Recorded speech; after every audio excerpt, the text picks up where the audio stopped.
আল্লাহ বলছেন কুল হুয়াল্লাযী আনশাআকুম ওয়া জাআলা লাকুমুস সামআ ওয়াল আবসারা ওয়াল আফইদাতা ক্বালীলাম মা তাশকুরুন। নবী হে, আপনি বলুন, তিনি সে সত্তা যিনি তোমাদেরকে সৃষ্টি করেছেন আর তোমাদেরকে দিয়েছেন শ্রবণ শক্তি, দৃষ্টি শক্তি আর চিন্তা শক্তি, কিন্তু খুব অল্প সংখ্যক লোকই তোমরা শুকরগুজার হও। এই যে এত বড় নেয়ামত পেয়ে আমরা ধন্য, আমরা শুকরগুজার হই না। তাহলে তিনটা ফ্যাকাল্টি বা তিনটা ক্যাপাসিটি বা তিনটা এবিলিটি যে আল্লাহ তাআলা আমাদেরকে বিশেষ নেয়ামত দিয়েছেন, সেই তিনটা নেয়ামতের কথা আল্লাহ বলেছেন। এক হচ্ছে হিয়ারিং, দুই হচ্ছে ভিশন, তিন হচ্ছে intellect. I repeat, hearing, vision, intellect, অর্থাৎ শ্রবণ শক্তি, এরপর তিনি দিয়েছেন আমাদেরকে দৃষ্টি শক্তি আর দিয়েছেন চিন্তা শক্তি বা বিচার বুদ্ধি। তো এই তিনটা নেয়ামতের মধ্যে থেকে সর্বশেষ যে নেয়ামতটা অর্থাৎ চিন্তা শক্তি বা বিচার বুদ্ধি, যে আল্লাহ তাআলা আমাদের মধ্যে বিবেক দিয়েছেন, বিচার বুদ্ধি দিয়েছেন, এই পয়েন্টটা নিয়ে আমি আজকে কিছু কথা আপনাদের সামনে উপস্থাপন করব ইনশাআল্লাহ বিইذنিল্লাহ। সম্মানিত সুধী, আমরা উই আর ইন্টেলেকচুয়াল বিং, আমরা হচ্ছে বুদ্ধিবৃত্তিক প্রাণী। অর্থাৎ আল্লাহ তাআলা আমাদেরকে ফ্রি উইল দিয়েছেন, আমাদেরকে ক্রিটিক্যালি থিঙ্কিং করার সুযোগ দিয়েছেন, বিচার বুদ্ধি বিবেক কমন সেন্সকে কাজে লাগানোর সুযোগ আল্লাহ তাআলা আমাদেরকে দিয়েছেন।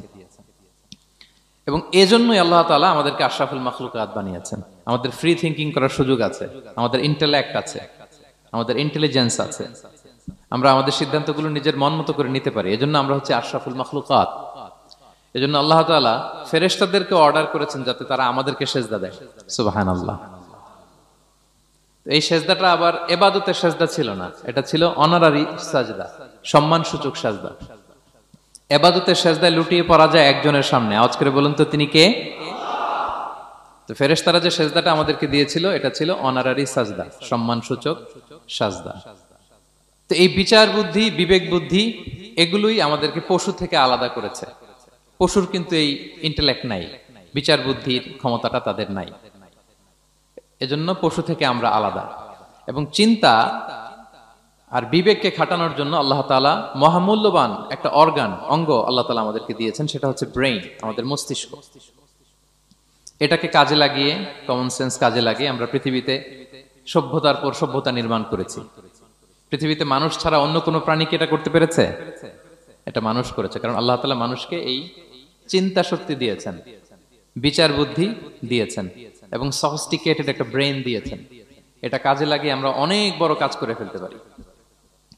এবং আপনি শুনলে অবাক হবেন, আমাদের এই যে ছোট্ট ব্রেনটা, খুব বেশি না কিন্তু ওজন, একটা প্রাপ্তবয়স্ক মানুষের হিউম্যান ব্রেনের ওজন কত ধারণা আছে কারো? হ্যাঁ, কত? 3 pound, on an average 3 pound, মানে 1.5 কেজি। এই 1.5 কেজি ওজনের ব্রেন দিয়ে আমরা পৃথিবীতে এই সভ্যতাগুলো বিনির্মাণ করেছি। এবং আপনি শুনলে অবাক হবেন, আমাদের এই ব্রেইনের মেমোরি ক্যাপাসিটি, মেমোরি স্টোরেজ অনেক বেশি। বিজ্ঞানীরা গবেষণা করে ওনারা জানিয়েছেন যে আমাদের হিউম্যান ব্রেইনের মেমোরি হচ্ছে 2.5 পেটাবাইটস। আপনারা মেগাবাইটের নাম শুনেছেন, গিগাবাইটের নাম শুনেছেন, পেটাবাইট হয়তো অনেকে শুনেন না। পেটাবাইট আরো অনেক বেশি, অনেক বড়। তো 1 পেটাবাইটে হয় 1 মিলিয়ন গিগাবাইট। আই রিপিট, 1 পেটাবাইটে হয় 10 লক্ষ গিগাবাইট। তার মানে আমার আর আপনার যে হিউম্যান ব্রেইন, এই ব্রেইনের ক্যাপাসিটি হচ্ছে 25 লক্ষ গিগাবাইট। সুবহানাল্লাহ, এত আস্তে! 25 লাখ গিগাবাইট আমাদের ব্রেইনের মেমোরি বা স্টোরেজ। আচ্ছা বলেন, আপনাদের এই যে আইফোন মোবাইল, এটাতে মেমোরি কত? 256 জিবি ম্যাক্সিমাম, ম্যাক্স 256 জিবি। আচ্ছা গেল। এরপর আমাদের ল্যাপটপ গুলোতে মেমোরি স্টোরেজ কত ম্যাক্সিমাম?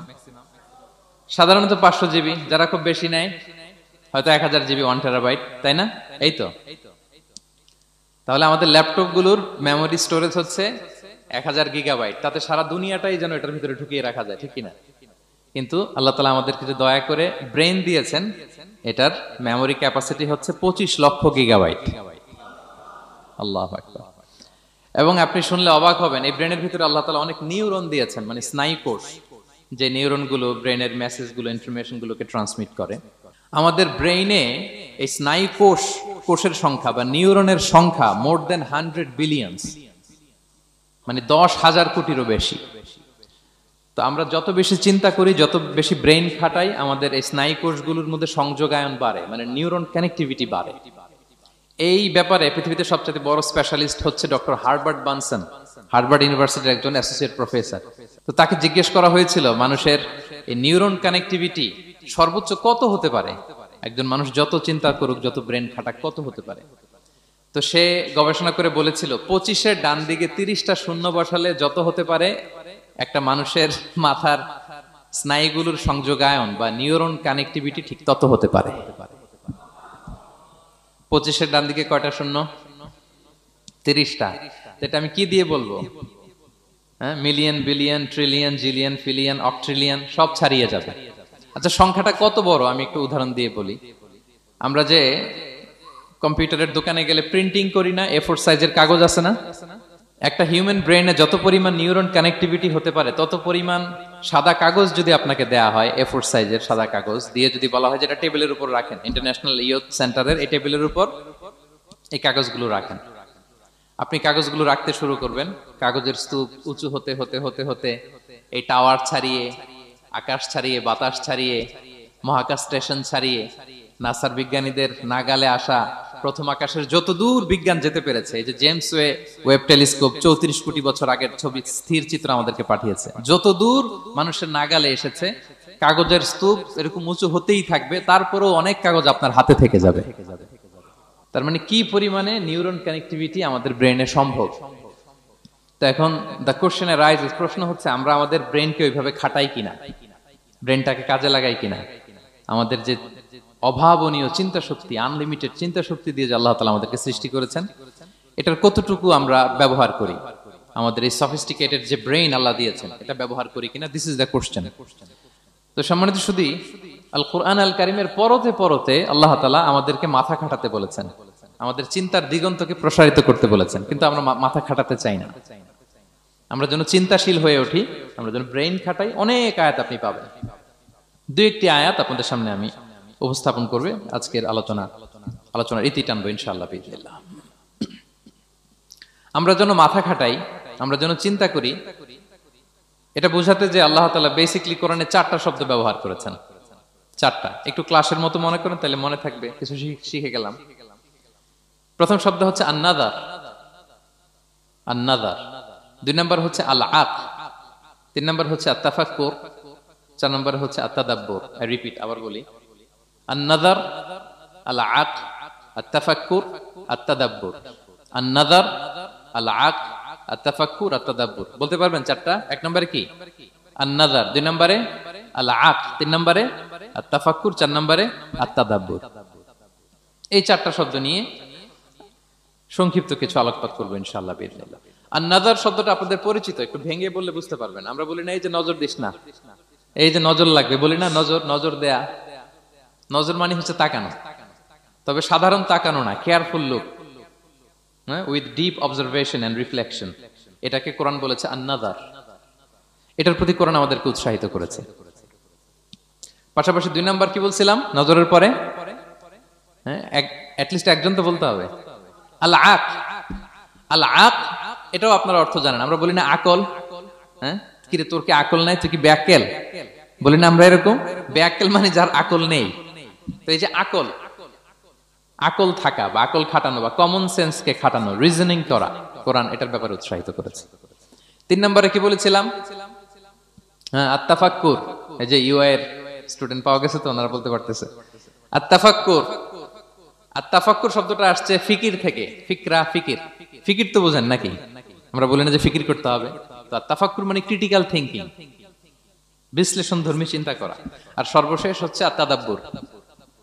আর তাদাব্বুরটা কোরআনের সাথে জড়িত, কোরআনের পেছনের গল্পগুলো খুঁজে বের করা। আর তাদাব্বুর শব্দটা এসেছে আরবি শব্দ দুবুর থেকে। দুবুর মানে কি? পেছন। তো কোরআনের কোন একটা আয়াতের পেছনের গল্পটা কি, পেছনের রহস্যটা কি, এর নেপথ্যে কি, এর গুরু রহস্য কি, এটাকে বের করা। এই 4টা ব্যাপারে কোরআন অনেক এমফাসাইজ করেছে। তো এই 4টা নিয়ে আমরা কথা বলি। প্রথমে কি বলেছিলাম? প্রথম শব্দটা আন-নাযার। সবাই বলেন তো প্রথম শব্দটা কি? আন-নাযার। নজর মানে কি? দৃষ্টি দেয়া, স্বাভাবিক দৃষ্টি না, গভীর দৃষ্টি, সুগভীর দৃষ্টি। হ্যাঁ, ইংরেজিতে বলে অবজারভেশন বা রিফ্লেকশন। তা আমরা যেন শুধু ফেল ফেল করে তাকিয়ে না থাকি। আল্লাহ বলেছে তাকালে তাকানোর মতো তাকাবা, গভীর দৃষ্টি দিবা। আল্লাহ বলেন আফালা ইয়ানজুরুনা ইলাল ইবিলি কাইফা খুলিকাত ওয়া ইলাস সামাই কাইফা রুফিআত ওয়া ইলাল জিবালি কাইফা নুসিবাত ওয়া ইলাল আরদি কাইফা সুতিহাত। আল্লাহ বলেন ওরা কি নজর দেয় না? আফালা ইয়ানজুরুনা, নজর থেকে ইয়ানজুরুনা ইলাল ইবিলি, ওরা কি উটের দিকে তাকায় না? Don't they see to the camels how masterfully they were created? হ্যাঁ, তারা কি উটের দিকে তাকায় না কিভাবে উটকে সৃষ্টি করেছি? তারা কি আকাশের দিকে তাকায় না খুঁটিবিহীন বিশাল আকাশকে কেমন করে বানালাম? তারা কি পাহাড়ের দিকে তাকায় না কিভাবে পাহাড়কে ফার্মলি সেট করা হলো পৃথিবীর সাথে? তারা কি জমিনের দিকে তাকায় না কিভাবে জমিনটাকে বিস্তীর্ণ করে দেয়া হয়েছে? তো এই চারটা কথা আল্লাহ বললেন। রাসূল সাল্লাল্লাহু আলাইহি ওয়াসাল্লাম যখন মক্কার কুরাইশদেরকে তাওহীদ, রিসালাত, আখিরাতের দাওয়াত দিচ্ছিল, তারা এই দাওয়াতকে প্রত্যাখ্যান করলো, তারা মানছে না। তো তখন আল্লাহ তাআলা এই আয়াত নাজিল করে বললেন আফালা ইয়ানজুরুনা ইলাল ইবিলি কাইফা খুলিকাত। মক্কার কুরাইশরা কি উটের দিকে তাকায় না? উটকে কিভাবে আমি তৈরি করলাম এটা একটু দেখতে পারে না ওরা? আরে উটের দিকে তাকালেই তো ওরা উটের মালিক আমি আল্লাহরে খুঁজে পাবে। কারণ কুরাইশরা ছিল কোরআনের প্রাইমারি অডিয়েন্স, যদিও কোরআন সবার জন্য এসেছে। তো আল্লাহ বললেন আফালা ইয়ানজুরুনা ইলাল ইবিলি কাইফা খুলিকাত, ওরা কি উটের দিকে তাকায় না? উট দেখার জন্য তো ওদের চিড়িয়াখানায় যাওয়া লাগবে না, অথবা মক্কার কুরাইশদের চায়নাতেও যাওয়া লাগবে না, কারণ উট তো ওদের গৃহপালিত প্রাণী, ঠিক কিনা? ঘরে ঘরে আরব দেশে উট আছে না নাই? আছে। তো উটের দিকে তাকায় না? সম্মানিত সুধী, উটের কথা আল্লাহ কেন বললেন? কুরাইশদেরকে উটের কথা বললেন এজন্য, উট হচ্ছে এমন আজীব একটা প্রাণী যেটা প্রাণী বিজ্ঞানীদেরকে হয়রান করে দিয়েছে। আল্লাহু আকবার, আপনি অবাক হবেন উটের যে ফিচার আল্লাহ তাআলা দিয়েছেন। মক্কার লোকেরা উটের গোশত খাইতো, উটের দুধ খাইতো, উটের চামড়া দিয়ে দ্য ফাইনেস্ট লেদার, দামি লেদার তারা বানাতো। উটের উপর মাল নিয়ে বোঝাই করে মরুভূমি এক প্রান্ত থেকে আরেক প্রান্তে পাড়ি দিত, নিজেরা উটের উপর রাইডিং করত। এবং উট হচ্ছে এমন প্রাণী যেটা একসাথে 1 মাস না খেয়ে বেঁচে থাকতে পারে। 1 মাস পানিও খাওয়া লাগবে না, খাবারও খাওয়া লাগবে না। সুবহানাল্লাহ পড়বেন না? এট এ টাইমে একটা উট, প্রাপ্তবয়স্ক একটা উট একসাথে 200 লিটার পানি খেয়ে ফেলতে পারে। এবং উটের পেটের ভিতরে একটা স্পেশাল ওয়াটার চেম্বার আছে, ওই চেম্বারে রেখে দেয়, খেয়ে ওইটারে পাঠায় দেয় না ওদের কিডনিতে। 200 লিটার পানি একবারে খেয়ে স্পেশাল চেম্বারে রেখে দেয়, যখন লাগবে ওইখান থেকে নিয়ে নিয়ে বেঁচে থাকে। 1 মাস না খেয়ে বেঁচে থাকে কি করে? উটের পিঠে দেখবেন একটা কুজ আছে, একটা উঁচু উটকে যদি কল্পনা করেন, উপরে একটা কুজ আছে না? এই পুরো কুজটা হচ্ছে চর্বির আধার। তো ওটের যখন খাবার থাকে না মরুভূমিতে, মাসের পর মাস যখন চলে, ওই চর্বি থেকে এনার্জি নিয়ে সে মরুভূমিতে চলে, সে না খেয়েও বাঁচতে পারে। আমাদের চোখের মধ্যে যেমনি একটা পাপড়ি, এরকম এক পাপড়ি দিয়ে উটকে আল্লাহ বানায় নাই, ডবল লেয়ারের পাপড়ি দিয়েছে। কারণ মরুভূমির মধ্যে চলতে পথে লু হাওয়া থাকবে, মরুভূমির সাইমুম, বালুর ঝড়, এই ঝড় মোকাবেলার জন্য, লু হাওয়া মোকাবেলার জন্য ডবল লেয়ারের চোখের পর্দা। একটা পর্দা ফেলে রাখে আর একটা খুলে সে হাঁটতে থাকে, তার কিছুই হয় না। সুবহানাল্লাহ। আমাদের 98 ডিগ্রি ফারেনহাইটে স্বাভাবিক তাপমাত্রা, তাই না? 99 ডিগ্রি হলে আমাদের জ্বর, 100 ডিগ্রি হলে জ্বর, 101, 2 সর্বোচ্চ আমরা সহ্য করতে পারি। এর বেশি যদি হয়, 103 ডিগ্রি হলে বেহুশ হয়ে যায় মানুষ। 4 ডিগ্রি হলে আমাদের দেহের ভেতরে যে কোষগুলো আছে এগুলো মরে যায়। কিন্তু একটা উট মরুভূমির তাপমাত্রায় প্রতিদিন 104 ডিগ্রি 5 ডিগ্রি তাপমাত্রা সহ্য করে খুব স্বাভাবিক উট চলতে পারে, তার কিছুই হয় না। এবং মরুভূমির মধ্যে যে ক্যাকটাস আছে, গুলমলতা, বড় বড় কাঁটা জাতীয় গাছ, যেই কাঁটা পৃথিবীর কোনো প্রাণী খেতে পারবে না, কিন্তু একটা উট অনায়াসে খেয়ে ফেলতে পারে।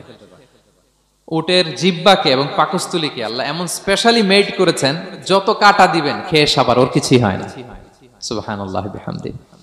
আল্লাহ বলে আফালা ইয়ানজুরুনা ইলাল ইবিলি কাইফা খুলিকাত, ওরা কি উটের দিকে তাকায় না? আরে উটকে নিয়ে গবেষণা করলেই তো উটের মালিককে খুঁজে পায় তারা।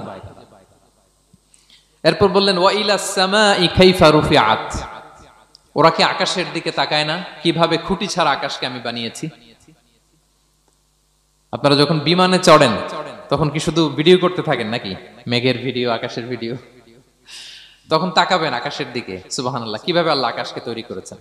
ওয়ালাকাদ যায়্যানা সামা আদ-দুনিয়া বিজিনাতিনিল কাওয়াকিব, আল্লাহ বলেন এই প্রথম আকাশটাকে আমি তারা দিয়ে সুশোভিত করেছি, বিশাল বিশাল তারা। এই যে আমরা সূর্য দেখি, এটা একটা তারা, পৃথিবীর চেয়ে 13 লক্ষ গুণ বড় এই সূর্য। কত গুণ বড়? বলে ফেললাম হুট করে মুখ দিয়ে, কিন্তু কল্পনা করতে পারতেছি। তার মানে 13 লক্ষটা পৃথিবী সূর্যের মধ্যে রাখার জায়গা আছে। তাই বলে মনে করেন না যে সূর্য অনেক বড় সাইজের তারা, ন। সূর্য এই মহাশূন্যের খুব ছোট্ট সাইজের একটা তারা। সূর্যের চেয়ে লক্ষ কোটি গুণ তারা আছে। যে সূর্য পৃথিবীর চেয়ে 13 লক্ষ গুণ বড়, ওই সূর্যের চেয়ে কোটি গুণ বড় তারা আছে। এরকম লক্ষ কোটি কোটি তারা নিয়ে আমাদের গ্যালাক্সি মিল্কি ওয়ে, এরকম কোটি কোটি গ্যালাক্সি আছে। সুবহানাল্লাহ।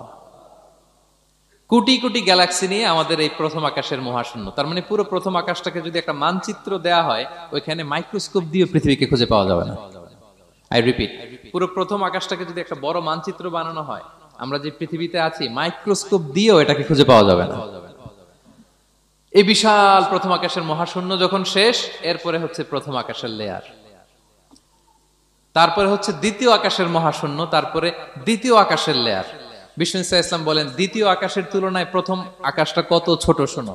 সাহারা মরুভূমির মধ্যে যদি তোমার হাতের আংটি ছুঁড়ে ফেলে দাও, পুরো মরুভূমির তুলনায় তোমার হাতের আংটি যত ছোট, আল্লাহর দ্বিতীয় আসমানের তুলনায় প্রথম আসমানটা ঠিক তত ছোট। আবার তৃতীয় আসমানের তুলনায় দ্বিতীয় আসমানটা ঠিক ওই রকম। আবার চতুর্থ আসমানের তুলনায় তৃতীয় আসমানটা ওই রকম। এইভাবে 7 আসমান, এরপরে আল্লাহর কুরসি, মাউদাউল কাদামাইন, যেখানে আল্লাহ তার কুদরতি পা রাখেন। তো 7 আসমানটা যত বড়, পুরো সাহারা মরুভূমির মধ্যে আংটি ফেলে দিলে মরুভূমির তুলনায় আংটি যত ছোট, আল্লাহর কুরসির তুলনায় পুরো 7 আসমানটা ঠিক তত ছোট। কল্পনা করা যায়? এজন্য আল্লাহ বলেছেন, আফালা ইয়ানজুরুনা ইলাল ইবিলি কাইফা খুলিকাত। একটু উট নিয়ে চিন্তা করতে পারো না? আকাশটা নিয়ে একটু ভাবতে পারো না? ওয়া ইলাল জিবালি কাইফা নুসিবাত। একটু পাহাড়ের দিকে তাকিয়ে একটু অবজারভেশন করা যায় না, রিফ্লেকশন? ও মক্কার লোকেরা, পাহাড় দেখার জন্য তো তোমাদের অন্য দেশে যাওয়া লাগবে না, তোমরা তো সারাউন্ডেড বাই মাউন্টেন্স, চারদিকে শুধু পাহাড়, পাহাড় আর পাহাড়। এই পৃথিবীর ভেতরে 7টা টেকটনিক প্লেট আছে। এই 7 tectonic plates creates the mountain range on earth. পৃথিবীর মধ্যে মাউন্টেন এভাবেই হয়েছে। বিগ ব্যাং এর মহাবিস্ফোরণের পরে এই প্লেটগুলো যখন কোলাপস করলো, মাঝখানের জায়গা উঁচু হয়ে গেল, দ্যাট ইজ মাউন্টেন। এটাই মাউন্টেন। আমেরিকার আলাস্কা একটা জায়গা আছে, পৃথিবীর সবচেয়ে বড় মাউন্টেন রেঞ্জ। এটা লম্বায় প্রায় 2000 কিলোমিটার লম্বা একটা পাহাড়। ইউরোপের সবচেয়ে বড় পাহাড় হচ্ছে আল্পস পর্বতমালা, ওটা লম্বায় 1200 কিলোমিটার। কল্পনা করতে পারেন, একটা পাহাড় 1200 কিলোমিটার লম্বা। আর সবচেয়ে উঁচু যে পর্বত শৃঙ্গ মাউন্ট এভারেস্ট 29,035 ফিট। আর মিটার দিয়ে চিন্তা করলে 8,850 মিটার। আল্লাহ পাহাড়কে কোরআনে বলেছেন, পেরেকের সাথে তুলনা দিয়েছেন। আল্লাহ তাআলা বলেছেন, ওয়াজআলনাল জিবালা আওতাদা। আমি এই পাহাড়গুলোকে, আল্পস পর্বতমালা, আলাস্কা পর্বতমালা, মাউন্ট এভারেস্ট, এগুলোকে পেরেকের মতো বানিয়েছি। কিসের মতো? আচ্ছা, যদি আমার কথা বুঝে থাকেন তাহলে উত্তর দেন। আমরা পেরেক যখন কাঠের মধ্যে ঠুকি, তখন পুরো পেরেকটা কাঠের ভিতরে ঢুকে যায় না? উপরে দেখা যায় কতটুকু? হাতুড়ি দিয়ে একটা পেরেক যখন আমি একটা কাঠের ভিতরে ঢুকাই দিলাম, ঠুকে দিলাম, এরপরে কি পুরা পেরেকটা দেখা যায়? আর কতটুকু দেখা যায়? সামান্য মাথাটা। তো পুরা পেরেক গেল কই? ভিতরে। তা আল্লাহ পাহাড়গুলোকে পেরেকের সাথে তুলনা করেছেন। তার মানে পাহাড় যতটুকু আপনি দেখেন, এটা পাহাড়ের মাথা, এর পুরো অংশটা মাটির ভিতরে। 29,035 ফিট মাউন্টেন, মাউন্ট এভারেস্ট যেটা, এটার কমপক্ষে 10 গুণ এটা মাটির ভিতরে আছে। আলাস্কা পর্বতমালা বাইরে যদ্দূর, 10 গুণ ভিতরে। আল্পস পর্বতমালা বাইরে যদ্দূর, 10 গুণ ভিতরে। তুর পাহাড় বাইরে যদ্দূর, 10 গুণ তার ভিতরে। আল্লাহু আকবার। এজন্য আল্লাহ বলেন, ওয়াইলাল জিবালি কাইফা নুসিবাত। ওরা কি পাহাড়ের দিকে তাকায় না? কিভাবে এই পাহাড়গুলোকে আমি তৈরি করেছি। আল্লাহ যখন এই পৃথিবী সৃষ্টি করলেন, পৃথিবীর মধ্যে ভাইব্রেশন হচ্ছিল, কাঁপাকাঁপি, কাঁপছিল পৃথিবী। আল্লাহ পৃথিবীর কাঁপাকাঁপি বন্ধ করার জন্য এই পেরেকের মতো পাহাড়গুলোকে পৃথিবীতে ঠুকে দিলেন, কাঁপাকাঁপি বন্ধ হয়ে গেল। এই দৃশ্য দেখে ফেরেশতারা বলে, ইয়া রাব হাল মিন খালকিকা আশাদ্দু আলাল জিবাল। আল্লাহ, পাহাড়ের এত শক্তি, পৃথিবী কাঁপতেছিল, পাহাড় আপনি ঠুকে দিলেন, পৃথিবীর কাঁপাকাঁপি বন্ধ হয়ে গেল। আপনার সৃষ্টির মধ্যে পাহাড়ের চেয়ে শক্তিশালী কিছু আছে? আল্লাহ বললেন আছে। সেটা কি? আল হাদিদ। আল্লাহ বললেন সেটা লোহা। কারণ লোহা দিয়ে পাহাড় কাটা যায়, ঠিক কিনা? লোহার কথা শুনে ফেরেশতারা অবাক। লোহা পাহাড়ের চেয়ে শক্তিশালী? ফেরেশতারা প্রশ্ন করলো, ইয়া রাব্বি হাল মিন খালকিকা আশাদ্দু মিনাল হাদিদ, তাহলে আপনার সৃষ্টির মধ্যে লোহার চেয়ে শক্তিশালী কিছু আছে? আল্লাহ বললেন আছে। কি সেটা? আন্নার, আগুন। কারণ আগুন লোহাকে কি করে? গলিয়ে ফেলে। ফেরেশতারা শুধু অবাকই হচ্ছে। ফেরেশতারা বলে আগুনের চেয়ে শক্তিশালী কিছু আছে? আল্লাহ বলে আছে, আলমা, পানি। কারণ আগুনে দাউ দাউ করে জ্বলে ওঠা আগুনের মধ্যে পানি দিলে আগুন অস্তিত্ব হারায়। ফেরেশতারা শুধু অবাকই হচ্ছে। তারা বলে তাহলে পানির চেয়ে শক্তিশালী কিছু আছে? আল্লাহ বললেন আছে। আর রিহ, বাতাস। কারণ বাতাস পানিকে একদিক থেকে আরেক দিকে নিয়ে যায়। জলের মধ্যে বায়ুর উচ্ছ্বাস লাগলে জলোচ্ছ্বাস তৈরি হয়, ঠিক কি না? ফেরেশতারা আবার অবাক হয়ে বলে তাহলে বাতাসের চেয়ে শক্তিশালী কিছু আছে? আল্লাহ বললেন আছে। সেটা কি? বলতেছে বনি আদম। ওই মানুষ শক্তিশালী যে গোপনে দান করে, এত গোপনে যে ডান হাত কি দান করলো, বা হাত সেটা টের পায় না। পড়েন সুবহানাল্লাহ। এই লম্বা হাদিস বলার বা বুঝানোর মূল উদ্দেশ্য হচ্ছে আল্লাহ পাহাড়কে সৃষ্টি করেছেন। ওয়া ইলাল জিবালি কাইফা নুসিবাত, পাহাড়কে আল্লাহ তাআলা জমিনের মধ্যে এভাবে সেট করেছেন। আল্লাহ বলে ওরা কি একটু পাহাড়ের দিকে তাকায় না, আকাশের দিকে তাকায় না? ওরা কি একটা উটের দিকে তাকায় না? ওয়া ইলাল আরদি কাইফা সুতিহাত, ওরা কি জমিনের দিকে তাকায় না, জমিনকে কিভাবে আমি বিস্তৃত করেছি? আমরা তো কত চমৎকার মাটি দেখি, তাই না? বীজ রোপণ করে দিলে কি উর্বর জমি, হ্যাঁ, ঘাস লতাপাতা ফলমূল হয়। আসলে পুরো পৃথিবীটাই কি এরকম নরম? না, অনেক স্তর আছে। এই ভূপৃষ্ঠের নিচে আপনি পাবেন পাললিক শিলার স্তর, রূপান্তরিত শিলার স্তর, আগ্নেয়গিরির শিলার স্তর। তার মানে পৃথিবীর ভেতরে দাউ দাউ করে আগুন জ্বলছে, এবং আগ্নেয়গিরির জ্বালামুখ ভেঙে যখন এই অগ্নুৎপাতের লাভা বের হয় তখন বোঝা যায় পৃথিবীর ভেতরে কেমন আগুন পাওয়া যায়, ঠিক কিনা? তাহলে প্রথম শব্দটা আমি কি বলেছিলাম? আন-নাযার, মনে আছে তো না? প্রথম শব্দটা কি?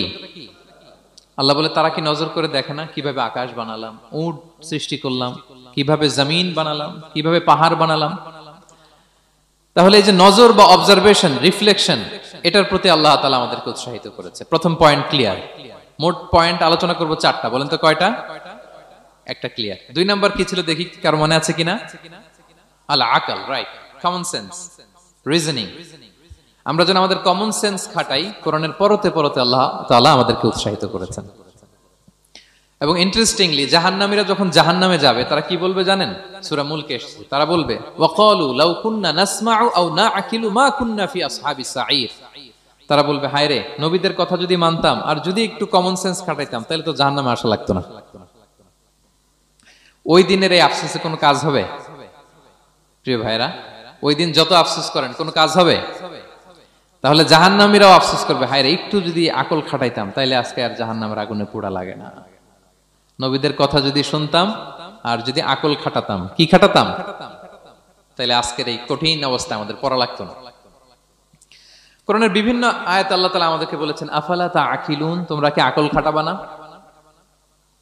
এই যে দামি কমন সেন্স দিলাম, একটু বুদ্ধি কি খাটাবা না, আকল খাটাবা না তোমরা?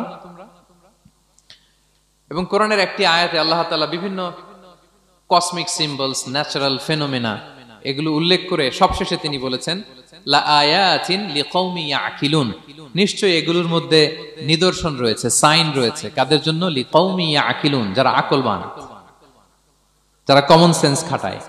এই আয়াতে আল্লাহ কি কি বলেছেন দীর্ঘ আলোচনা, আমি খুব সংক্ষেপে বলছি। আল্লাহ তাআলা বলছেন ইন্না ফি খালকিস সামাওয়াতি ওয়াল আরদি ওয়া ইখতিলাফিল লাইলি ওয়ান নাহারি ওয়াল ফুলকিল্লাতি তাজরি ফিল বাহরি বিমা ইয়ানফাউন নাস وما أنزل الله من السماء من ماء فأحيا به الأرض بعد موتها وبث فيها من كل دابة وتصريف الرياح والسحاب المسخر بين السماء والأرض لآيات لقوم يعقلون।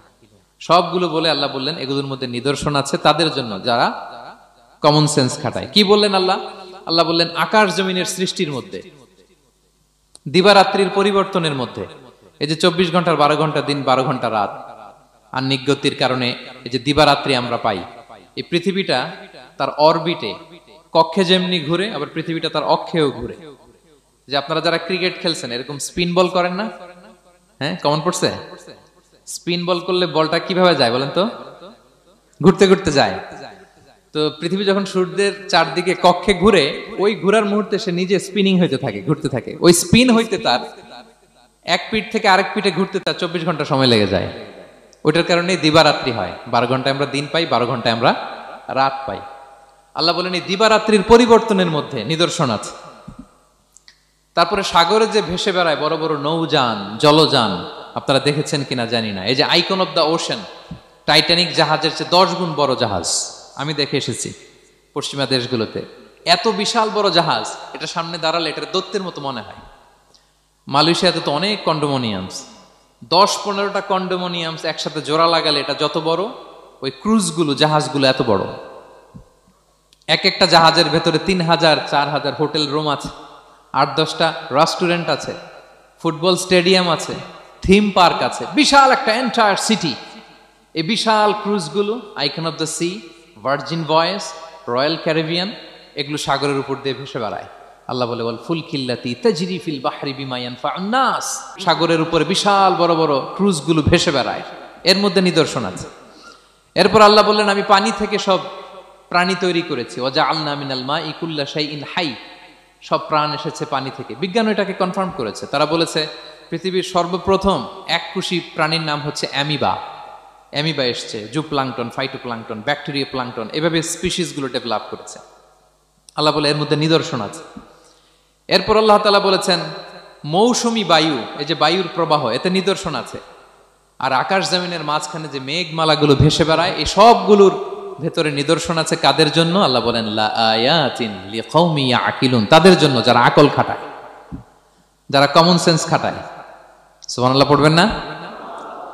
এজন্য বিমানে যদি আপনারা উইন্ডো সিট পান, কি করবেন আজকে থেকে বলেন? উইন্ডো সিটের পাশে বসে বসে রিল দেওয়ার জন্য ভিডিও মেক করব। কি করবেন? হ্যাঁ, আল্লাহর নিদর্শন দেখব, কত ক্ষুদ্র আমি, কত নগণ্য আমি, কত তুচ্ছ আমি, এটা বুঝবার চেষ্টা করব। তাহলে 4টা পয়েন্টের 2টা চলে গেল, একটা হচ্ছে নাযার আর একটা হচ্ছে আল আকল। 3 নাম্বার কি ছিল? একজন বলতে হবে। আত-তাফাক্কুর। আত-তাফাক্কুর মানে ক্রিটিক্যাল থিংকিং।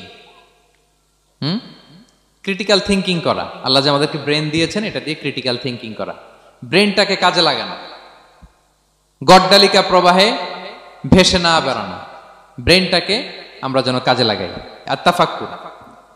ইব্রাহিম আলাইহিস সালাম এই আত-তাফাক্কুর বা ক্রিটিক্যাল থিংকিং এর ক্ষেত্রে আমাদের জন্য অনুপম আদর্শ ছিল। কোন নবীর নাম বললাম? সবাই বলেন তো নবীর নাম কি? উনি যেই সময়টাতে পৃথিবীতে এসেছিলেন, তখন কেউ করত তারার পূজা, কেউ করত চাঁদের পূজা, কেউ করত সূর্যের পূজা। আমরা হইলে কি করতাম? কোন এক দলে ঢুকে যেতাম। কি বলেন? এক দল করে তারার পূজা, আরেক দল সূর্যের, আরেক দল চাঁদের। আমরা হইলে কি করতাম? এক দলে ঢুকে যেতাম। উনি ঢুকেন নাই। উনি এই তারকা পূজারী, সূর্য পূজারীদের চিন্তার দেয়ালে আঘাত করেছেন। সুবহানাল্লাহ। ফালাম্মা জান্না আলাইহিল লাইলু রাআ কাওকাবা। উনি কিভাবে সত্যের সন্ধান পেলেন দেখেন। উনি রাত্রিবেলা যখন দেখেন যে লোকজন তারার পূজা করে, উনি ভাবলেন হাযা রাব্বি, তারাই কি আমার রব? পরে দেখে না, দিনের বেলায় তারারে আর খুঁজে পাওয়া যায় না। এখন মনে মনে ভাবে হায় রে, আমার রব যদি আবার মাঝে মধ্যে না থাকে তো আমি যাব কই? এক সময় উনি আসে, আরেক সময় নাই। এরকম খোদা দিয়ে আমাদের কোনো লাভ আছে? যিনি সবসময় আমার টেক কেয়ার করবে, আমরা তো ওই খোদার ইবাদত করি, ঠিক কিনা? উনি বললেন না না, এই তারা আমার রব হতে পারে না। এরপর দেখা যায় আরেকদিন রাত্রিবেলা সবাই চাঁদের পূজা করে। কি দ্যুতিময় চাঁদ, জ্যোৎস্না ছড়ায়। তো উনি ভাবলেন আহাদা রাব্বি, এটাই কি আমার রব? পরে দিনের বেলা যখন দেখে না, চাঁদ তো আর দেখা যায় না, চাঁদ তো আর নাই, ভ্যানিশ, ডিসঅ্যাপিয়ার। পরে বলে না, চাঁদ আমার রব হতে পারে না। এবার দিনের বেলা দেখলেন দ্বিপ্রহরের জল জলে সূর্য খা খা রোদ বিলাচ্ছে গোটা বিশ্বে। দেখে যে সবাই এটার ফলোয়ার বেশি, সবাই সূর্যের পূজা করে। কিন্তু আবার গধূলি লগ্নে, সানসেটের টাইমে যখন সূর্যও ডুবে গেল, হায় হায়, উনি বিপদে পড়লেন। এবার আমি কই যাব? সূর্যও তো থাকে না। আল্লাহু আকবার। তখন তিনি ঘোষণা দিলেন ইন্নী ওয়াজ্জাহতু ওয়াজহিয়া লিল্লাযী ফাতারাস সামাওয়াতি ওয়াল আরদা হানিফা ওয়া মা আনা মিনাল মুশরিকিন। হে তারকা পূজারী, হে চাঁদের পূজারী, হে সূর্য পূজারী, আমি তোমাদের কোনো দলের সাথে নাই, বরং আমি আমাকে ওই সত্তার দিকে মনোনিবেশ করলাম, আত্মসমর্পণ করলাম। ফাতারাস সামাওয়াতি ওয়াল আরদ, যিনি আকাশ সৃষ্টি করেছেন, জমিন সৃষ্টি করেছেন। হানিফা ওয়া মা আনা মিনাল মুশরিকিন, আমি শিরক করি না, আমি হানিফ হিসেবে সেই আল্লাহর ইবাদত শুরু করে দিলাম। পড়েন আল্লাহু আকবার। তাইলে উনি স্রোতে গা ভাসান নাই, কোন এক দলে না ঢুকে উনি ওনার ক্রিটিক্যাল থিংকিং, ওনার অ্যানালজি, ওনার বিবেককে উনি কাজে লাগিয়েছেন। তো সম্মানিত সুধী, এজন্য চিন্তা করা, এটাকে আরবিতে বলে আত-তাহান্নুস মিন বাকায়া আল ইব্রাহিমিয়া। এটা ইব্রাহিমী চিন্তার অবশিষ্টাংশ। সেদিন ইব্রাহিম আলাইহিস সালাম এভাবে চিন্তা করতেন, গবেষণা করতেন। সূরাতুন নাহলে আল্লাহ তাআলা মৌমাছি কিভাবে মধু সংগ্রহ করে এই ইনফরমেশনটা যখন আমাদের সামনে পেশ করলেন, এই আয়াতের শেষেও তিনি একই কথা বললেন, ইন্না ফি যালিকা লাআয়াতান লিকাউমি ইয়াতাফাক্কারুন, নিশ্চয় এর মধ্যে যারা চিন্তাশীল তাদের জন্য নিদর্শন আছে। মৌমাছি যে মধু সংগ্রহ করে, আপনারা মৌচাক দেখছেন? কে কে দেখি মৌচাক দেখছেন? মাশাআল্লাহ, আচ্ছা ঠিক আছে। রাসূল সাল্লাল্লাহু আলাইহি ওয়াসাল্লাম মধু বড্ড পছন্দ করতেন। পিওর হানি, দুর্গন্ধওয়ালা হানি তিনি খেতেন না, পিওর হানি খাবেন, খুবই এনার্জেটিক। এবং কোরআনে মাত্র দুইটা জিনিসকে শেফা বলা হয়েছে, এক হচ্ছে কোরআনকে বলা হয়েছে শেফা, আর এই মধুকে বলা হয়েছে শেফা। সুবহানাল্লাহ। আল্লাহ তাআলা বললেন, ওয়া আওহা রাব্বুকা ইলান নাহলি আনিত্তাখিযি মিনাল জিবালি বুয়ুতা ওয়া মিনাশ শাজারি ওয়া মিম্মা ইয়ারিশুন। আল্লাহ তাআলা মৌমাছিকে শিখাই দিলেন কিভাবে মৌচাক বাঁধতে হবে। এবং আল্লাহ বললেন, ইত্তাখিযি মিনাল জিবালি বুয়ুতা, তোমরা পাহাড়ে মৌচাক বাঁধো, ওয়া মিনাশ শাজার, গাছের মগ ডালে বাঁধো, অথবা উঁচু মাচার উপরে বাঁধো, যাতে গ্রামের ছোট্ট ছেলেরা ঢিল মারতে না পারে। মৌচাক যারা দেখছেন, এটা কি নিচু নিচু জায়গায় মৌমাছির মৌচাক হয় না, উঁচু একেবারে মগ ডালে। এটা মৌমাছিরা শিখাই দিছে কে? হ্যাঁ, কে শিখিয়েছে? আল্লাহ সুবহানাহু ওয়া তাআলা মৌমাছিকে শিখিয়ে দিয়েছে। যারা আরবি বোঝেন তারা বুঝতে পারবেন, ইত্তাখিদি এটা ফেমিনিন জেন্ডার। তার মানে আল্লাহ যা অর্ডার করেছেন এটা পুরুষ মৌমাছিকে অর্ডার করেন নাই, নারী মৌমাছিকে। তো গবেষণায় দেখা গিয়েছে পুরো মৌচাকের বাসাটাকে এখানে যে লিডারশিপ বহন করে এটা কোনো পুরুষ মৌমাছি না, এটা নারী মৌমাছি। সুবহানাল্লাহ। এবং 3 ধরনের মৌমাছি থাকে, একটা হচ্ছে কুইন বি, রানী মৌমাছি, আর একটা হচ্ছে মেল বি, এরা বংশ বিস্তার করে, আর একটা হচ্ছে ওয়ার্কার বি, এরা এই মধু আনা নেওয়া করে। তা আল্লাহ এদেরকে বললেন, কুলি মিন কুল্লি সামারাত, এই মৌমাছি তোমরা আশেপাশের সব সুন্দর সুন্দর ফুল থেকে, ফল থেকে, ফ্লাওয়ার নেকটারস, পুষ্প রস সংগ্রহ করে নিয়ে আসো। মধু এত স্বাস্থ্যকর, হেলদি ডায়েট কেন? কারণ আশেপাশের গাছের মধ্যে এখানে আপনার ভেষজ গাছ আছে, ঔষধি গাছ আছে, বনাজি গাছ আছে, ঠিক কিনা? তো মৌমাছিগুলো সেখান থেকে ফ্লাওয়ার নেকটারস, পুষ্প রস সংগ্রহ করে আবার চলে আসে। এবং আল্লাহ বললেন, ফাসলুকি সুবুলা রব্বিকি যুলুলা, পথ ভুলে যাও না, যেই পথে গেছো ওই পথে ফিরে আসো। একটা মৌমাছি মৌচাক থেকে প্রায় 10 কিলোমিটার দূরেও অনেক সময় চলে যায়, আবার 10 কিলোমিটার পথ চিনে আবার মৌচাকে এটার ফিরায় আনে কে? এই পুরো মেকানিজমটা নিয়ে গবেষণা করে অস্ট্রিয়ান একজন সায়েন্টিস্ট, তার নাম হচ্ছে কার্ল ব্রনফেশ, সে একটা বই লিখেছে, দ্য ডান্সিং বিজ, এবং এই বই লিখে সে নোবেল লরেট হয়েছে, নোবেল প্রাইজ পেয়েছে। আমরা তো মধু পাইয়া হাতের তালুর মধ্যে নিয়ে জিহ্বা দিয়ে চাটি, আমাদের তো আর ব্রেন খাটানোর ওই সময় নাই। ওই কার্ল ভন ফ্রেশ, সে এই মৌমাছি নিয়ে গবেষণা করে নোবেল প্রাইজ পেয়েছে। আর আমরা মাথা খাটাইতে পারলাম না। তো সে গবেষণা করে পেয়েছে, মানে কোরআনের আয়াত যা যা বলেছে সে তাই পেয়েছে। মৌমাছি ওখান থেকে ফুলের পুষ্পরস, ফ্লাওয়ার নেকটারস এনেই কিন্তু মৌচাকে রাখে না, ওইটারে সে খেয়ে ফেলে। এবং সে গবেষণা করে পেয়েছে এক একটা মৌমাছির 2টা স্টোমাক, 2টা পাকস্থলী। একটা পাকস্থলীতে সে নিজের খাবার দাবার খায়, আর একটা পাকস্থলীতে এই পুষ্পরস, ফ্লাওয়ার নেকটারস গুলা সে রাখে। সেখানে আল্লাহ তাআলা একটা স্পেশাল এনজাইম দিয়ে ওইটাকে প্রিজার্ভ করে, প্রত্যেকটা মৌমাছির নিচে একটা টিউব আছে, সে ওই টিউব দিয়ে, নল দিয়ে মৌচাকে যে ওই মধুগুলো রেখে আসে। পড়েন সুবহানাল্লাহ। এবং এই মধুর ভেতরে আল্লাহ তাআলা ন্যাচারাল অ্যান্টিসেপটিক রেখেছেন, এটার নাম প্রপোলিস। দ্বিতীয় বিশ্বযুদ্ধে রাশিয়ান সোলজাররা তারা আহত হলে তারা অ্যান্টিসেপটিক কিনে লাগাতো না, তারা মধু লাগায় দিত, আর আহত সোলজার তারা মুহূর্তে সুস্থ হয়ে যেত। যাদের বাতের ব্যথা আছে, বাতের ব্যথা আছে না অনেক মুরব্বীদের, ওই বাতের ব্যথার মধ্যে যদি মৌমাছির হুল ফুটাই দিতে পারেন, একদিনের মধ্যে বাতের ব্যথা ভালো হয়ে যাবে। সাময়িক হয়তো ব্যথা পাবে, মৌমাছি যখন কামড় দেয় ব্যথা লাগে না, নাকি আরাম লাগে? কামড় খাইছেন মৌমাছির কখনো? হ্যাঁ। তো বাতের ব্যথার মধ্যে আপনি মৌমাছির হুল ফুটাই দিলে আর ব্যথা নাই। সুবহানাল্লাহ বিহামদি। মুখতালিফুন আলওয়ানু, বিভিন্ন ধরনের ক্রিম হানি, হোয়াইট হানি, ইয়েলো হানি, ব্ল্যাক হানি, নানা ধরনের হানি আল্লাহ তাআলা এইভাবে প্রিজার্ভ করেছেন মৌমাছির মধ্য দিয়ে। আল্লাহ বলেন, এই যে এতগুলো মৌমাছি পুষ্প রস এনে মৌচাকের মধ্যে রসগুলো রাখে, মধু তৈরি হয়, আল্লাহ বলেন, ইন্না ফি যালিকা লাআয়াতান লিকাওমি ইয়াতাফাক্কারুন, নিশ্চয় এর মধ্যে আল্লাহ তাআলা চিন্তাশীলদের জন্য নিদর্শন রেখেছেন, যারা চিন্তা করে তারা হাতের তালুতে শুধু জিহ্বা দিয়ে চেটে চেটে খায় না, তারা ভাবে কোত্থেকে আসলো এই মধু, কিভাবে মৌমাছিগুলো যায়, কিভাবে ফিরে আসে। তাহলে বলেন তো আমাদের চিন্তাশীলতার দরকার আছে না নাই? সূরা আলে ইমরানের 190 নম্বর আয়াতে আল্লাহ তাআলা বলেছেন, যারা আকাশ বাতাস পৃথিবী সৃষ্টি নিয়ে চিন্তা করে এবং সর্ব অবস্থায় আল্লাহ তাআলার জিকির করে, ওয়া ইয়াতাফাক্কারুনা ফি খালকিস সামাওয়াতি ওয়াল আরদ, এবং তারা তাফাক্কুর করে, ক্রিটিক্যাল থিংকিং করে, এবং তারা বলে মা খালাকতা হাযা বাতিলা, হে আল্লাহ তুমি অনর্থক কিছু সৃষ্টি করো নাই। মনে রাখবেন এই পৃথিবীতে আল্লাহ তাআলা অনর্থক কোনো কিছু সৃষ্টি করে নাই, করেছে? যেটাই সৃষ্টি করেছে এটা এর মধ্যে মানব কল্যাণ আছে না নাই? আল্লাহ তাআলা আমাদের জন্য কল্যাণ রেখেছেন। এবং এই আয়াত যখন নাজিল হল, বিষ্ণু ঈসা ইসলাম বললেন, ওয়াইলুন লিমান কারাআহা ওয়া লাম ইয়াতাফাক্কার ফিহা, ধ্বংস তাদের জন্য যারা এই আয়াত তেলাওয়াত করে কিন্তু এই আয়াত নিয়ে চিন্তা করে না, গবেষণা করে না। এবং কোরআনের বিভিন্ন আয়াতে আল্লাহ তাআলা বিষ্ণুনবীকে বলেছেন, নবী হে, আপনি আপনার উম্মতদেরকে নবীদের ঘটনা শোনান। কোরআনের 3 ভাগের 1 ভাগ হচ্ছে ঘটনা। পুরো কোরআনের 3 ভাগের 1 ভাগ কি? ঘটনা, স্টোরি টেলিং। কারণ গল্প মানুষের মনে দাগ কাটে।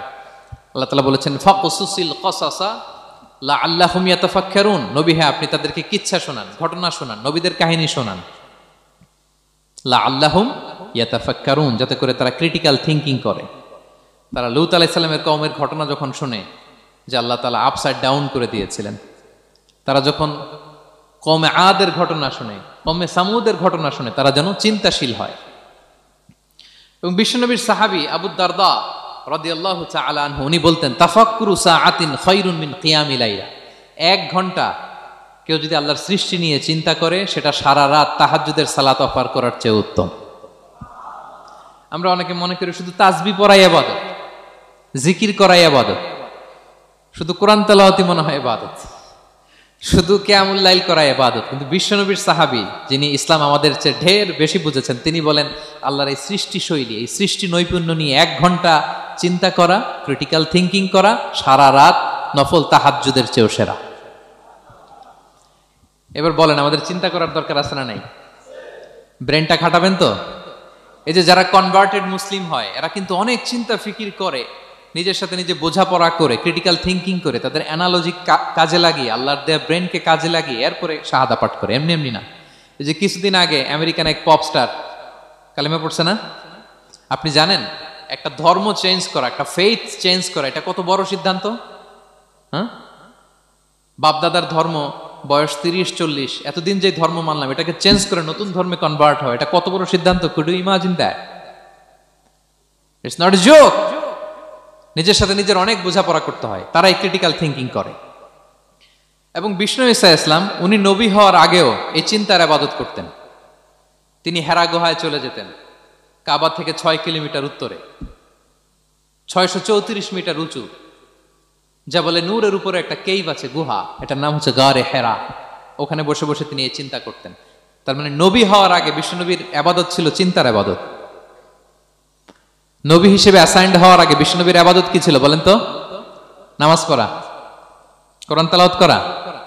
কোরআন তো নাজিলই হয় নাই, কোরআন তেলাওয়াত করবে কেমনে? তখন 6 মাস বসে বসে উনি ওখানে কি করেছেন বলেন? ধ্যানমগ্ন করেছেন, ধ্যানমগ্ন ছিলেন, তিনি চিন্তা করতেন। ওইটাই ছিল ওনার আধ্যাত্মিক শিক্ষায়তন। ওই নির্জন গুহার মধ্যে উনি যখন চিন্তায় মগ্ন ছিলেন, আল্লাহর সৃষ্টি শৈলী নিয়ে চিন্তা করতেন, ঠিক ওই মুহূর্তে, অন্তিম মুহূর্তে, ওই মাহেন্দ্রক্ষণে নাজিল হয়েছে ইকরা বিসমি রাব্বিকাল্লাযী খালাক, read in the name of your lord who has created, পড়ো তোমার প্রভুর নামে যিনি তোমাকে সৃষ্টি করেছেন, শিক্ষা দিয়েছেন। তাহলে সম্মানিত সুধী, ইসলামের সূচনা হয়েছিল, এটা বলা যায় ফাইনালি যে ইসলামের সূচনা হয়েছিল এই চিন্তার ইবাদতের মধ্য দিয়ে। তো আমরা যেন চিন্তা করি। তাহলে 4টা পয়েন্টের 3টা আমরা ক্লিয়ার করে ফেললাম। আর তাফাক্কুর, ক্রিটিক্যাল থিংকিং ও শেষ। 4 নম্বর কি বলেছিলাম? হ্যাঁ বলো তো? আর তাদাব্বুর। আর তাদাব্বুর মানে পন্ডারিং অন দ্য কোরআন, কোরআনকে গবেষণা করে পড়া, কোরআনের আয়াতের অন্তর্নিহিত মর্মার্থ, গূঢ় রহস্য উদ্ঘাটনের চেষ্টা করা। আল্লাহ বলেন আফালা ইয়াতাদাব্বারুনাল কোরআন আম আলা কুলুবিন আকফালুহা, ওরা কি কোরআন নিয়ে একটু চিন্তা গবেষণা করবে না, নাকি ওদের অন্তরে জং ধরা তালা পড়ে গিয়েছে? তাহলে আমরা যে গড়গড় করে তেলাওয়াত করি, আল্লাহ শুধু এই তেলাওয়াত করতে বলেননি। হ্যাঁ, তেলাওয়াত করলে প্রতি অক্ষরে 10 নাকি, ঠিক আছে, কিন্তু আল্লাহ বলেছেন ওরা কি কোরআন নিয়ে চিন্তা গবেষণা করবে না? আফালা ইয়াতাদাব্বারুনাল কুরআন, কোরআন তো এসেছে গোটা বিশ্বকে কাঁপিয়ে দিতে, হিস্ট্রিকে বদলে দিতে কোরআন এসেছে। মা আনজালনা আলাইকাল কুরআন লিতাশকা, নবী হে হতভাগা জাতি হিসেবে পৃথিবীতে থেকে যাবেন এজন্য কোরআন পাঠাই নাই। এটা পৃথিবীর পুরো হিস্ট্রিকে চেঞ্জ করে দিবে। তাদাব্বুরুল কোরআন, আর তাদাব্বুর শব্দটা এসেছে দুবুর থেকে, দুবুর মানে পেছন। আল্লাহ বলেছেন প্রতিটা আয়াত পড়ার সময় এর পেছনের নেপথ্যের গল্পটা কি এটাকে খুঁজে বের করো। আপনি যত বড় মুফাসসির হন, কোরআনের আয়াত আপনি যত পড়বেন প্রতিদিন নিত্য নতুন নতুন নতুন তথ্য আপনি পাবেন। আল্লাহর কসম, আমি আল আজহারে কোরআন নিয়ে পড়াশোনা করেছি, IIM এ কোরআন নিয়ে masters, human embryology in the holy কোরআন, PhD-র 5 বছর human behavioural patterns in the holy কোরআন। এখনো তো তাফসির করে যাই, প্রতিদিন কোরআন স্টাডি করি, একটা আয়াত যত পড়ি প্রত্যেক স্টাডিতে নতুন নতুন ইনফরমেশন আমার মাথায় চলে আসে। শুধু আমার মাথা না, পৃথিবীর যত বড় মুফাসসির হোক তিনি, যত পড়বে কোরআন, যত রিভাইজ করবে, যত রিসার্চ করবে, প্রত্যেক রিভিশনে সে নতুন নতুন তথ্য পাবে। এজন্য আল্লাহ বলেন আফালা ইয়াতাদাব্বারুনাল কুরআন, ওরা কি কোরআন নিয়ে একটু চিন্তা গবেষণা করবে না, নাকি ওদের অন্তরে তালা, জং ধরা তালা লেগেছে? তো সম্মানিত সুধী, আসুন এই কোরআন নাজিলের মাসে আমাদের জং ধরা তালাটাকে আনলক করার জন্য আমরা কোরআনকে with vast concentration, with deep analysis and critical thinking নিয়ে যেন পড়ি। প্রতিটা আয়াত পড়ার সময় এর পেছনের গল্পটা কি, কোন প্রেক্ষাপটে নাজিল হলো, বর্তমান সময়ের সাথে কিভাবে এটাকে অ্যাটাচ করা যায়, এটার অন্তর্নিহিত গূঢ় রহস্যটা কি, এই গূঢ় রহস্য উদ্ঘাটনের কথা, কোরআন নিয়ে গবেষণার কথা এবং চিন্তার কথা বারবার কোরআন আমাদেরকে বলেছে। আমাদের এই চিন্তাকে জাগানোর জন্য এই কোরআন বারবার আমাদের কাছে আহ্বান করেছে। এখন আমাদের কি একটু সময় হবে না কোরআনকে চিন্তার সাথে গবেষণার সাথে পড়ার? হ্যাঁ, চিন্তাশীলতার সাথে গবেষণা করে কোরআন স্টাডি করার দরকার আছে না নাই? বলেন বলেন। হ্যাঁ, পড়বেন তো আপনারা। যারাই চিন্তা করবে, চিন্তাশীল হবে, কমন সেন্সকে খাটাবে, তারাই পৃথিবীর হিস্ট্রি পাল্টে দিবে। এই যে বিমান দিয়ে যে আমরা চড়ি, 2 ভাই আবিষ্কার করছে, Wilbur Wright, Orville Wright, Wright ভ্রাতৃদ্বয়। বলেন তো এই অরভিল রাইটের চোখ ছিল কয়টা? 3টা না? হ্যাঁ, উইলবার রাইটসের হাত ছিল কয়টা? আমার হাত কয়টা? আপনার হাত কয়টা? তো ওরা পারলে আমরা পারবো না কেন? কারণ এই চিন্তার ইবাদত থেকে আমরা দূরে সরে গিয়েছে। আমাদের মধ্যে রিজনিং নাই, আমাদের মধ্যে লজিক্যাল আন্ডারস্ট্যান্ডিং নাই, আমাদের মধ্যে ক্রিটিক্যাল থিঙ্কিং নাই, আমাদের মধ্যে পন্ডারিং অন দ্য কোরআনিক ভার্সেস নাই। আল্লাহ তাআলা আমাদের যে বিবেক, চিন্তা শক্তি দিয়েছেন এটাকে আমরা কাজে লাগাই না, এজন্য আমরা পিছিয়ে পড়েছি। সম্মানিত শুধু কোরআন বারবার আমাদের এই চিন্তা শক্তিকে জাগানোর জন্য আহ্বান করেছে। কোরআনের আয়াতের পরতে পরতে কোরআন আমাদেরকে বলেছে আমরা যেন চিন্তাশীল হই। এই যে সফিস্টিকেটেড ব্রেইন আল্লাহ তাআলা দয়া করে আমাদেরকে দান করেছে, আমরা যেন এই ব্রেইনটাকে কাজে লাগাই, আমরা যেন আমাদের বিবেকটাকে কাজে লাগাই, আমরা যেন আমাদের কমন সেন্সকে কাজে লাগাই, তাহলে আমাদের সোনালী অতীত আবার আমরা ফিরে পাবো। তাহলে আজকের এই আলোচনা থেকে ফাইনাল কথা হচ্ছে যে আমাদেরকে চিন্তা করতে হবে, যে কোনো জিনিসকে কোশ্চেন করতে হবে, প্রশ্ন করতে হবে, কেন, কিভাবে, ও পারলে আমি কেন পারবো না। কোরআনের আয়াত পড়ার সময় বারবার চিন্তা করবেন, সব দায় দায়িত্ব আমাদের উপর ঠেলে দিয়েন না। কোরআন নিয়ে শুধু আমরাই গবেষণা করবো আর ওয়াজ শোনাবো, এটা not only my sole responsibility, আপনাদেরও দায়িত্ব আছে, প্রত্যেকের দায়িত্ব। যত কোরআন পড়বেন আপনার অন্তরের তালা খুলে দিবে কে? আল্লাহ তাআলা আমাদেরকে চিন্তাশীল হওয়ার তৌফিক দান করুক। আমাদের এই সফিস্টিকেটেড ব্রেনকে যেন আমরা কাজে লাগাতে পারি, আমাদের কমন সেন্সকে যেন আমরা কাজে লাগাতে পারি, আমাদের রিজনিংকে যেন আমরা কাজে লাগাতে পারি। ইব্রাহিম আলাইহিস সালামের মতো গদ বাঁধা গড্ডালিকা প্রবাহে গা ভাসিয়ে না দিয়ে আমরা যেন প্রশ্ন করতে পারি, আমরা যেন বিবেককে কাজে লাগাই। আল্লাহ তাআলা আমাদের সবাইকে কথাগুলো বোঝার ও আমল করার তৌফিক দান করুক।